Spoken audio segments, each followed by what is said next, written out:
Welcome back to the 2019 Mitsubishi Outlander PHEV. Even though this looks very similar to the 2018 PHEV, underneath there are some significant changes. Now please make sure you subscribe, make sure you click the little bell icon to get notifications, make sure you like, comment, share, do all the usual YouTube things, and make sure you visit newmotoring.com. Now I say welcome back because I have driven the 2019 PHEV before. I drove it a few months ago now in France. This time I'm driving the car in the UK. So rather than sunny France where it was 35 degrees and frankly filming in that temperature was not ideal, I was melting like a chalk ice. In the UK, not only is it a bit cooler, but I can get to grips with this car on our UK roads. The headlines first of all.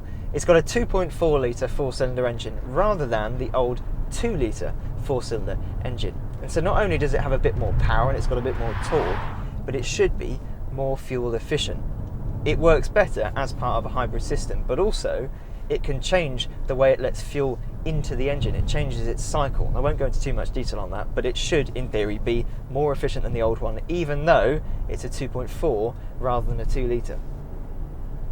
You still have two electric motors, one at the front, one at the back. The front one powers the front wheels, the rear one powers the rear wheels, which means you've got permanent all-wheel drive, but the rear motor and the generator have higher outputs, and the batteries are slightly bigger too, so you can store more energy. And the body is stiffer, the brakes are slightly bigger, the suspension has been tuned, and the electronic power steering is now slightly faster. If you haven't already seen it, go and watch the video I did a few months ago because I go into quite a bit more detail. I don't want to repeat myself too much today because you will get bored. So how does it cope on our UK roads? Well, do you know what? Actually pretty well. It's quite smooth, it's very comfortable. It gets a little bit unsettled when the road surface is quite bumpy and you can feel the wheels start to lose their composure a little bit. For the most part though, it's very comfortable. It's very quiet. And again, because it's an electric car, when you are driving in EV mode, the world is silent. You can only hear the tyres. I'm rather fond of that. But with the comfort comes a little bit of roll, and it's not really a car you want to drive very hard. Once you start to push it a little bit harder, drive a little bit faster, it's less comfortable. It doesn't really want to be driven very quickly. There's quite a bit of roll, and the tyres, because they're economy tyres effectively, they can run out of grip, and when they do, the traction control cuts in and cuts the power. So it's a car that wants to be driven at a more relaxed pace. Driving the two cars back to back, this 19 model year and the 18 model year, that is where you can feel a big difference. It's not a Lotus Elise, and when you change direction quite quickly, there's no real feel. It's just quite slow really, it's not that responsive. But compared to the old steering, it just feels a bit more natural, a bit more consistent. The extra power, the extra torque, it is noticeable, but only just. The engine on its own produces 135 PS, so just under 135 brake horsepower, 133, 134, and the torque is 156 pounds-feet. That's up from 121 PS and 140 pounds-feet. The rear motor, as I said, the output is up with that as well, so that produces 95 brake horsepower rather than 80 brake horsepower. And the battery capacity, the batteries are in the centre of the car, that's up as well. So it's up from 12 kilowatt hours to 13.8 kilowatt hours. All in all, to charge the batteries, it will take about 4 hours. 0 to 62 miles an hour takes 10.5 seconds rather than 10.8, and the top speed in EV mode is 84 miles an hour, up from 77 miles an hour. And the top speed, if you just put your foot all the way to the floor, is 106 miles an hour. It isn't the most sonorous engine, however. Foot down.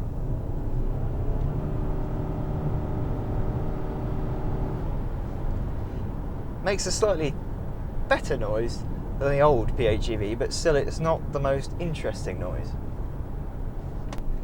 What's cool is that in theory, you could drive this car on EV power alone if you were charging your car at home and basically never using the petrol engine for 89 days. 89 days just on pure EV. And then on the 90th day, the car would realise, wow, it's been nearly 3 months since I was last turned on. I really should turn on and flush the system out. And that's what it'll do. That makes a lot of sense, because it's probably not very good to leave an engine switched off entirely for 3 months. The final figures, It'll produce 46 grams of CO2 per kilometre, and you can drive it on EV power alone for 28 miles. Earlier on this morning, when we were doing some filming, we were doing the drive-by shots that we're looking at now, we managed to get 156 miles to the gallon. That was with the batteries fully charged, so the petrol engine didn't really need to turn on that often, but still, it proves the point. You know, this car is meant to be charged and driven as an EV, and then the petrol motor is there when you need to go a little further. Outside, the tweaks are very, very small. You'd be forgiven for thinking this was an 18 model year, but things like the lights have changed, the wheels have changed, the bumper have changed. They're just small, subtle changes. Inside, again, still feels fairly recognisable. There are more supportive seats because customers complained that they were falling out of them. I mean, obviously not fully falling out of them, but they were just not supportive enough. And there's a sport button. To be honest, I think most people will probably leave that button well alone, but if you want a sharper throttle response, that's the time to press it. What really distinguishes the Outlander PHEV from other plug-in hybrids is the fact that you've got these paddles behind the steering wheel, and they have nothing to do with the gearbox. They are to do with the regenerative braking system. So you can decide how aggressively you want the car to brake when you lift off the throttle, how much energy is recuperated back into the batteries. I quite like that because it gives you a different kind of driving challenge. If you're going down a really steep hill, for example, you can just use the paddles, lift off, and it will charge the batteries for you at a more aggressive rate than if you just left it in its mildest setting. And it's really, really noticeable. And in theory, what it means you could do is an entire journey without touching the brakes. But as I said in the last video, please don't do that because I've suggested it. I'm not suggesting it. Don't do that. I will not take any legal responsibility if you go and stack your car into a hedge because you were using the paddles to brake. Prices start at £34,255 and they rise all the way to £43,100, and that's with £2,500 from the government in the form of a grant. Sadly, you can't just take the money. My conclusion remains the same. You really can feel a difference if you drive the 18 car and then the 19 car. And I still find it absolutely incredible that everything works as smoothly as it does, because when you think about what's going on underneath, it is so complicated, and it just does it all pretty much seamlessly. However, there aren't loads of SUV PHEVs on the market at the moment. Some manufacturers haven't done that yet, but they will. And when they do, I think Mitsubishi will need to refresh this and redo it again, because the competition will come in and they will be disruptive. This has got quite a sweet spot at the moment, but that's not going to last forever. What do you think of the new Outlander PHEV? Have you driven one of the older PHEVs? Are you going to buy one of these? Or are you going to wait for another manufacturer to do a PHEV SUV? Let me know in the comments below.